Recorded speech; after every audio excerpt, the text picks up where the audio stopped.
Welcome to PW only IAS. दोस्तों कैसे हैं आप सब।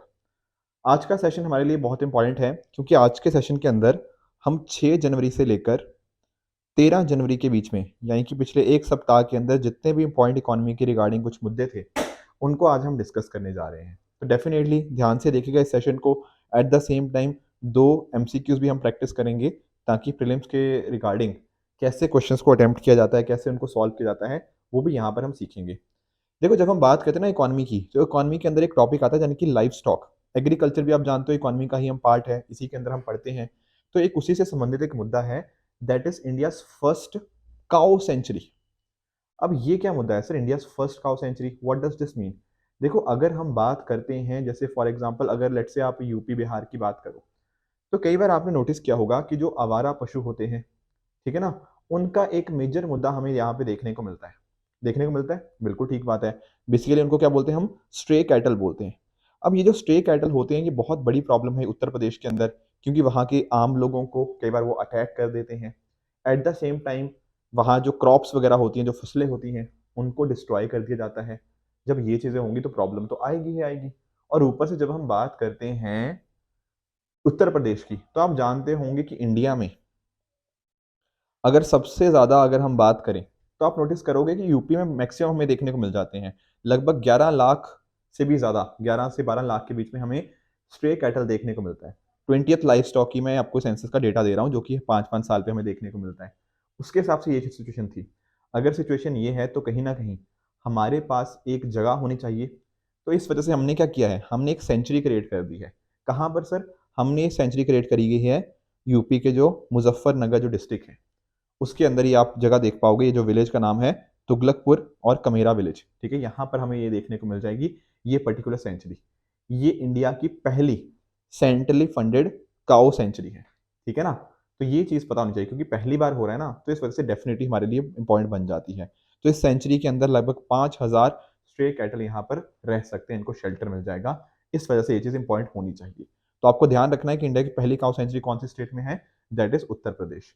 अब नोटिस करना कि यहाँ पर हमने सेंट्रली फंडेड काउ सेंचुरी है, बिल्कुल ठीक बात है। कौन से मिशन के अंतर्गत, अंडर राष्ट्रीय गोकुल मिशन। थोड़ा सा हम इस मिशन के बारे में जान लेते हैं कि आखिर ये राष्ट्रीय गोकुल मिशन क्या है। देखो जब हम बात करते हैं ना राष्ट्रीय गोकुल मिशन की, पहली बात तो आप ये जान लीजिए कि एक सेंट्रली स्पॉन्सर्ड स्कीम है। यानी कि यहाँ पर जो पैसा होगा वो सेंट्रल गवर्नमेंट तो देगी ही देगी, प्लस साथ ही साथ स्टेट गवर्नमेंट का भी कंट्रीब्यूशन होगा। इस मिशन को लॉन्च किया गया था 2014 के अंदर। कौन सी मिनिस्ट्री है, मिनिस्ट्री इन्वॉल्व है यहाँ पे, ministry of fisheries, animal husbandry and dairying. ध्यान रखना एग्रीकल्चर मिनिस्ट्री यहाँ पे नहीं है, ये है मिनिस्ट्री ऑफ फिशरीज, आपकी एनिमल हस्बेंड्री एंड डेयरिंग हमें देखने को मिल जाती है। काम इसका यही है कि जो आपकी इंडिजिनस जो ब्रीड्स हैं उनको यहाँ पे इनको हम कंजर्व कर पाए। तो ये था पहला आर्टिकल जहाँ पर हमने इंडिया की पहली काउ सेंचुरी के बारे में जाना। अब देखो प्रीलिम्स काफ़ी नज़दीक आ रहा है, थोड़ी प्रेपरेशन में रिवीजन को भी आपको इंक्लूड करना पड़ेगा। और यहाँ पर आपकी रिवीजन को और बेहतर बनाने के लिए हमारी टीम की तरफ से बिल्कुल फ्री यहाँ पे आपको बुक्स अवेलेबल करवाई जा रही हैं, दैट इज उड़ान सीरीज।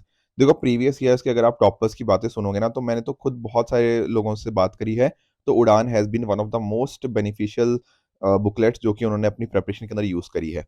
यहाँ पर आप नोटिस करोगे ये जो आपको उड़ान बुकलेट्स हैं, ये आपको इंग्लिश के अंदर भी एंड साथ ही साथ हिंदी के अंदर भी डेफिनेटली आपको अवेलेबल है। स्टैटिक पार्ट जो भी आपका जैसे ancient India, medieval India, art and culture, ये सब तो आज रिलीज हो जाएंगी। आज 15 जनवरी है ना, तो आज रिलीज हो जाएंगी तीनों की तीनों।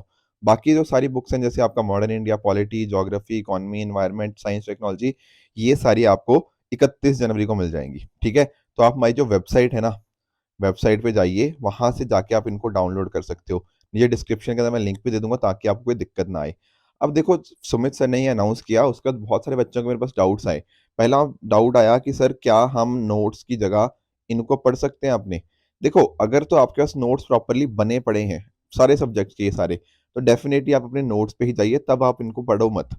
पर अगर लेट से आपके नोट्स प्रॉपर ढंग से नहीं बने, या फिर आपको लगता है यार कि उतना मैं नोट्स को इनरिच नहीं कर पाया, कुछ भी इस तरह कुछ इश्यूज आते हैं, तो डेफिनेटली मैं आपको बोलूंगा कि आप ये उड़ान बुकलेट्स को गो थ्रू कीजिए। इनफैक्ट ना मेरी कल ही अभी बात हो रही थी, एक रैंक 200 के आसपास उनका रैंक है, तो वो मुझे बता रहे थे कि किस तरह से उन्होंने उड़ान पढ़ी थी। एंड क्योंकि उनको ना जो फनम वाला एक क्वेश्चन आया था, आई थिंक 1 या 2 साल पहले आया था, तो वो क्वेश्चन उनको डायरेक्टली उड़ान में उनको अच्छे अच्छे से रिवाइज करी थी, तो डायरेक्ट क्वेश्चन वो उनका वहां पे आ गया। एंड अकॉर्डिंगली काफ़ी अच्छे से वो आंसर कर पाए। तो ऐसे बहुत सारे क्वेश्चन आप नोटिस कर पाओगे कि उड़ान बुकलेट्स ने स्टूडेंट्स को किस तरह से हेल्प किया हुआ है। तो ध्यान यही रखना कि अगर आपके नोट्स ऑलरेडी एग्जिस्टिंग है तो please continue with them, but अगर जैसे आपके पास टाइम की कमी है या उस वजह से आप नहीं बना पाए, जैसे बहुत सारे वर्किंग प्रोफेशनल्स को दिक्कत आती है, तो वो डेफिनेटली उड़ान की हेल्प यहाँ पे ले सकते हैं। ठीक है, डिस्क्रिप्शन के अंदर मैं इसका लिंक भी डाल दूंगा। आगे चलते हैं, that is green field corridor project for Kerala announced. क्या आप लोगों को ग्रीन फील्ड और ब्राउन फील्ड इनके बीच में अंतर पता है? देखो, अगर अंतर नहीं पता और अंतर जानना है ना, तो आप ना एक इमेजिन करो सिचुएशन, मतलब अपने दिमाग में सोचो।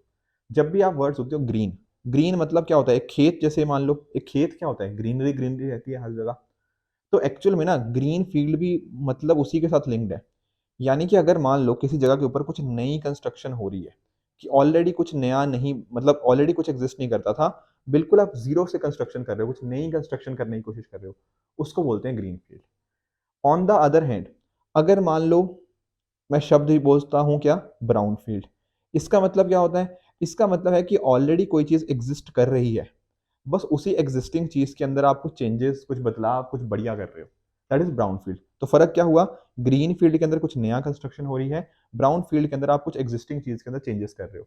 जैसे मान लो अगर मैं बात करता हूँ एक सड़क की, अगर हम एक सड़क बना रहे हैं, जहाँ पर आप नया एरियाज़ के अंदर कुछ डेवलपमेंट ला रहे हो, है कि नहीं? कुछ नई अलाइनमेंट्स कर रहे हो, तो इसको क्या बोलेंगे हम? ग्रीन फील्ड एक्सप्रेसवे या green field corridor. On the other hand, मान लो आपके पास ऑलरेडी एक सड़क बनी हुई है, ठीक है? उस सड़क को आपने चौड़ा कर दिया, उस सड़क को और डेवलप कर दिया, तो क्या हुआ? उसको बोलेंगे ब्राउन फील्ड। फ़र्क इतना ही होता है, ग्रीन फील्ड के अंदर कुछ नया बन रहा है, ब्राउन फील्ड के अंदर आप एक्जिस्टिंग चीज़ को कुछ ना कुछ उसमें अंदर कुछ बदलाव, कुछ बढ़ोतरी यहाँ पर ला रहे हो। क्या ये मतलब समझ आया? तो अभी क्या हुआ है ना, केरला के अंदर ग्रीन फील्ड कॉरिडोर प्रोजेक्ट को अनाउंस किया गया है। सर कहाँ पर अनाउंस किया गया है? देखो ये लोकेशन भी थोड़ा समझ लेना। जब हम बात करते हैं केरला की, तो केरला के बिल्कुल कोस्टल एरिया के ऊपर आपको एक इंपॉर्टेंट सिटी देखने को मिलेगी, दैट इज कोझिकोड। ठीक है ना? पहले कैलीकट भी इसको बोलते थे, बाद में नाम चेंज करके इसका नाम हो गया क्या? Kozhikode. On the other hand, Kerala के एक दूसरे पोर्शन में आपको पलक्कड़ आपको देखने को मिल जाएगा। आपने पलक्कड़ गैप के बारे में भी सुना होगा। तो इन दोनों एरियाज के बीच में हमें ये कॉरिडोर प्रोजेक्ट हमें यहाँ पे देखने को मिल जाएगा। ये टोटल डिस्टेंस है इसका 121 किलोमीटर। ठीक है ना? एनएच आपका नेशनल हाईवे 966 देखने को मिल जाता है। इसमें लगभग 10,000 करोड़ से भी ज़्यादा का पैसा यहाँ पे खर्च हुआ है। अब इसके मदद से होगा क्या? देखो पहले ना, अगर आपके कोझिकोड से आपको लेट से आपको जाना होता है पलक्कड़, तो अभी लगभग आपको 4 घंटे का समय लगता है। पर इस पर्टिकुलर कॉरिडोर प्रोजेक्ट की मदद से अब ये टाइम हो जाएगा लगभग 1.5 घंटे का। तो टाइम की सेविंग हो गया, बिल्कुल ठीक बात है। अब टाइम की सेविंग होती है तो कहीं ना कहीं क्या होता है, उससे बिजनेस अपॉर्चुनिटीज और क्रिएट होती हैं। क्योंकि आप सोचो, बीइंग अ बिजनेसमैन मेरा फोकस क्या है? मेरा तो फोकस यही है ना कि यार जो चीज़ें हैं, जो सामान है, अपने डेस्टिनेशन तक आसानी से पहुंचे, जल्दी से जल्दी पहुंच पाए, टाइम पर पहुंच पाए। और जितना जल्दी पहुंचेगा उतना ज़्यादा हम टाइम की सेविंग करेंगे। और जब टाइम सेव होता है तो क्या सेव होता है? सर कॉस्ट बचती है। और कॉस्ट जब एक बिजनेसमैन को कम लगेगी तो अकॉर्डिंगली क्या होगा? उसको बेनिफिट होगा। ठीक है ना? उसका प्रोडक्ट ज़्यादा कॉम्पिटिटिव हो पाएगा। ऊपर से एट द सेम टाइम जब हम बात करते हैं टूरिज्म की, तो टूरिज्म भी ज़्यादा हम प्रमोट हो पाएगा, कनेक्टिविटी बढ़ेगी। ठीक है ना? और जब हम बात करते हैं ना किस चीज़ की, सर हम बात करते हैं ईज़ ऑफ डूइंग बिजनेस की, तो डेफिनेटली वो ईज़ ऑफ डूइंग बिजनेस भी और बढ़ता रहेगा, बढ़ता रहेगा। तो ये सारे बेनिफिट्स हमें यहाँ पे देखने को मिलते हैं। तो आई होप ये जो मुद्दा था greenfield corridor project for Kerala announced, ये आप समझ गए होंगे। ठीक है? तो ये सारी चीज़ें जो मैं आपको समझा रहा था ग्रीनफील्ड कॉरिडोर के बारे में, ब्राउन फील्ड के बारे में, ये आपने अच्छे से समझ ली होंगी। आगे चलते हैं तीसरे टॉपिक की तरफ, that is first advanced estimate of India's GDP out. देखो, जीडीपी तो सर हम सब जानते हैं। जीडीपी क्या होता है? Gross domestic product. जिसका अर्थ क्या होता है? जिसका अर्थ होता है बेसिकली कि sum total of all final goods and services produced in economy in a particular year. अब एक्चुअली आप समझो, जैसे अभी हमारा साल कौन सा चल रहा है? सर 2023-24। एक्चुअली जब हम बात करते हैं ना फाइनेंशियल ईयर की, ठीक है, मैं थोड़ा सा आपको अंतर समझा देता हूँ। एक होता है हमारा सीवाई। सीवाई मतलब आपका calendar year. Calendar year run करता है आपका कहाँ से कहाँ तक? कैलेंडर ईयर आपका रन करता है जनवरी से दिसंबर तक। ऑन द अदर हैंड जब मैं बात करता हूँ किस चीज़ की, आपके फाइनेंशियल ईयर की, वो रन करता है कहाँ से? वो रन करता है आपका 1 अप्रैल से लेकर 31 मार्च तक। इंडिया में हम जो भी ये सारी चीज़ें करते हैं वो फाइनेंशियल ईयर के हिसाब से करते हैं, आप जानते होंगे इसके बारे में। अब नोटिस करना, 2023-24 वाला साल अभी चल रहा है, ठीक है ना? और नोटिस करो ये खत्म कब होगा? अब से मतलब 2.5 महीने बाद। आज जैसे 15 जनवरी हो गई है, तो ये 31 मार्च पे जाके खत्म होगा। पर अभी तो यार ये साल कंप्लीट नहीं हुआ, अभी बचा हुआ है। पर हमें ना इसका एक्सपेक्टेशन चाहिए, कितना तेज़ी से हम इस साल में जीडीपी ग्रो कर पाएँगे। तो कैसे करेंगे? एक्चुअली पता क्या है, सरकार के पास डेटा है। कितने महीनों का? लगभग 7-8 महीनों का हमारी सरकार के पास डेटा है। बिल्कुल ठीक बात है। इन 7 महीनों की परफ़ॉर्मेंस के हिसाब से ना, हम बता पाएँगे कि पूरे साल के अंदर हम कितना एक्सपेक्टेड कर सकते हैं। तो दरअसल में ना, ये जो फर्स्ट एडवांस एस्टीमेट, इसका मतलब क्या है? हम एस्टीमेट कर रहे हैं किस चीज़ का? मतलब एडवांस में एस्टीमेट कर रहे हैं ना फ्यूचर का। तो इस वजह से इसको क्या बोलते हैं? First advance estimate. पहली बार इस साल का हमारा असेसमेंट ये है कि इंडिया की जीडीपी 7.3% से ग्रो कर सकती है इन दिस ईयर। ठीक है? हमारे पास कुछ महीनों का डेटा आ चुका है, इस वजह से हम थोड़ा एस्टीमेट लगा पाएँगे। अब आप लोग सोचोगे सर हम एस्टीमेट लगा क्यों रहे हैं? अरे देखो, आज से थोड़े दिनों बाद बजट आने वाला है। ठीक है? हालाँकि इस बार तो कंप्लीट बजट नहीं आएगा क्योंकि 24 में इलेक्शंस हैं, मतलब अभी इलेक्शंस आएँगे, तो इस वजह से वो चीज़ नहीं होगी, बट कुछ हमें चीज़ें चाहिए होंगी बजट के लिए, है ना? हमें पता होना चाहिए यार सरकार मतलब कितनी तेज़ी से हम ग्रो करेंगे, ताकि उस तरह से हम कहीं न कहीं असेसमेंट्स लगा पाएँ, उस तरह से अलग-अलग चीज़ें कर पाएँ। तो इस वजह से हमें एक आइडिया होना चाहिए। तो जो फर्स्ट एडवांस एस्टिमेट्स है ना, उसके अंदर हमारी मदद करेंगे एक आइडिया लेने के अंदर कि कितनी तेज़ी से हमारी अर्थव्यवस्था बढ़ रही है, आगे कैसे बढ़ सकती है, ये सारी चीज़ें पता लगाने के अंदर हमें इसकी ज़रूरत पड़ेगी। तो इस तरह से 7 महीने के डेटा के बेसिस के ऊपर फर्स्ट वीक ऑफ जनवरी के अंदर हर साल इस तरह से आपको फर्स्ट एडवांस एस्टिमेट देखने को मिल जाते हैं। तो 7.3% की एक्सपेक्टेड ग्रोथ है, जो कि अपने आप में एक अच्छी ग्रोथ मानी जा सकती है, अगर इस तरह से हम ग्रो करें। बाकी नोटिस करना, जैसे for example index of industrial production हो गया, फाइनेंशियल परफॉर्मेंस हो गया, क्रॉप प्रोडक्शन हो गया, इस तरह के इंडिकेटर्स हम यूज़ करते हैं। सोचने वाली बात ये है कि आखिर इनको रिलीज़ कौन करता है? आप मुझे ये बताओ कि जीडीपी कौन रिलीज़ करता है, जीडीपी का डेटा? सर वो तो एनएसओ करता है। हाँ, बिल्कुल। तो फर्स्ट एडवांस एस्टिमेट कौन करेगा? सर वो भी तो एनएसओ ही करेगा। नेशनल स्टैटिस्टिकल ऑफिस, जो कौन-सी मिनिस्ट्री के अंतर्गत है? Which comes under ministry of statistics and programme implementation. ठीक है? तो एक बेसिक आइडिया इसके बारे में पता होना चाहिए। बाकी डेटा इसमें और भी बहुत सारी चीज़ें आई हैं, जैसे कि फिस्कल डेफिसिट कितना रहने वाला है एक्सपेक्टेडली, बाकी और ट्रेड, होटल्स ये कैसे ग्रो करेंगे, इनमें अच्छी खासी ग्रोथ देखने को मिल सकती है। तो एक अच्छी बातें हैं जो हमें समझ आनी चाहिए। ठीक है? बाकी आप नोटिस करो हमारी फोकस है कैपिटल स्पेंडिंग, बहुत सारा हम इंफ्रास्ट्रक्चर क्रिएट कर रहे हैं। ठीक है? लॉन्ग टर्म एक्टिविटीज़ के ऊपर स्पेंड कर रहे हैं, तो वो चीज़ें भी हमें यहाँ पे हेल्प करनी चाहिए। एक और टॉपिक है, एक्चुअली एक रिपोर्ट के बारे में हमें बताना चाहिए, that is the role of e fuels in decarbonising transport. जब भी कोई रिपोर्ट आती है ना, ये देखो जैसे ये रिपोर्ट का नाम यही है, the role of e fuels in decarbonising transport. जब भी कोई रिपोर्ट आती है, सबसे पहली बात पता होना चाहिए कि कौन उसको रिलीज कर रहा है। तो इसका आंसर क्या है? इसका आंसर है आईईए, यानी कि इंटरनेशनल एनर्जी एजेंसी। ठीक है सर, पर ये बात क्या है? What is E here? देखो यहाँ पे ई का मतलब है आपका इलेक्ट्रोलाइटिक हाइड्रोजन। ई फ्यूल्स यहाँ पे इनको बोला गया है। जैसे फॉर एग्जांपल आपके ई केरोसिन, ई डीजल, ई गैसोलीन, ई अमोनिया, ई मेथनॉल, इनकी यहाँ पे बात करी गई है कि ये किस तरह से मदद कर सकते हैं। ठीक है? एक्चुअल में आप एक चीज नोटिस करो, जब हम बात करते हैं ना हाइड्रोजन की, तो आप जानते होंगे कि हाइड्रोजन का प्रोडक्शन कैसे होता है। आप जानते हैं कि सर हम जब बात करते हैं आपके इलेक्ट्रोलिसिस प्रोसेस की, जैसे फॉर एग्जांपल आपके पास पानी होता है, जब आप पानी को स्प्लिट करते हो इनटू हाइड्रोजन एंड आपका जो ऑक्सीजन होता है, तब हमें ये चीज़ देखने को मिल जाती है। बिल्कुल ठीक बात है। इलेक्ट्रिक करंट के थ्रू यहाँ पे आप इस तरह से इनको सेपरेट करते हो, तो उस तरह से ई फ्यूल्स को प्रोड्यूस किया जाता है using the process of what? Electrolysis. ठीक है? तो इनकी मदद से हो क्या रहा है, जो फ्यूल्स बन रहे हैं, ये क्योंकि लो एमिशंस फ्यूल है ना, तो इस वजह से हमें ये हेल्प करेंगे कहीं न कहीं आपकी एनवायरनमेंट को प्रोटेक्ट करने के अंदर। तो ये सारी चीज़ें हमें यहाँ पे ये रिपोर्ट यहाँ पे बता रही है कि कैसे-कैसे ये चीज़ हो जाती है। ठीक है? दरअसल में ना हमारी कोशिश है कि हम इनका जो कंट्रीब्यूशन है ई फ्यूल्स का, चाहे आपका एविएशन हो, आपका शिपिंग हो, उसके अंदर हम यहाँ पे बढ़ा पाएँ, ताकि हम इस चीज़ को और भी एप्लीकेशंस को हम यूज़ कर पाएँ।